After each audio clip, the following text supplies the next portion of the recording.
yang hadir di sini juga dan semua mahasiswa yang saya cintai. Buat saya, saya dengar ya. Ya, buat saya ini suatu kehormatan, Prof, dan juga Dr. Dadang untuk kesempatan yang diberikan kepada saya. Saya merasa tersanjung bisa menyampaikan apa yang menjadi pengalaman saya pada forum ini, forum yang sangat penting ini.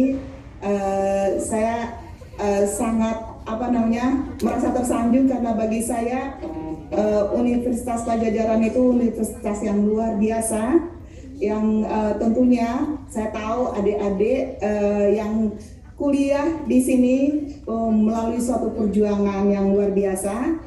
Jadi suatu kebanggaan untuk kita semua dengan adanya Universitas Padjadjaran ini.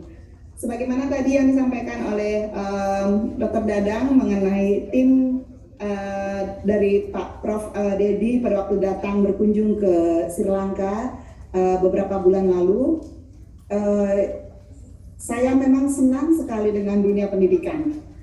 Kebetulan saya ini mungkin masa akhir penugasan kami, penugasan saya, masa bakti sebagai pegawai negeri, karena setelah ini nanti saya akan memasuki masa pensiun, masih mungkin 2 tahun atau 3 tahun lagi. Namun yang jelas saya sangat memberikan perhatian kepada dunia pendidikan, bagaimana apa yang saya dapat, apa yang saya peroleh, saya ingin bagikan kepada adik-adik, anak-anak muda seperti itu. Jadi kesempatan ini luar biasa buat saya, keinginan saya itu bisa tersalurkan pada hari ini, jadi saya justru yang berterima kasih untuk kesempatan yang diberikan kepada saya pada hari ini. Tema hari ini adalah komunikasi lintas budaya, kunci sukses di era global. Jadi memang ini sangat tepat dengan keberadaan saya di sini sebagai duta besar. Pada saat ini saya menjabat Duta Besar Republik Indonesia untuk Sri Lanka merangkap Maladewa, dan juga tentunya sebagaimana tadi panjang lebar dijabarkan oleh Prof. Dedi mengenai pengalaman saya, latar belakang saya sebagai seorang diplomat yang tentunya lama berkiprah di dunia diplomasi.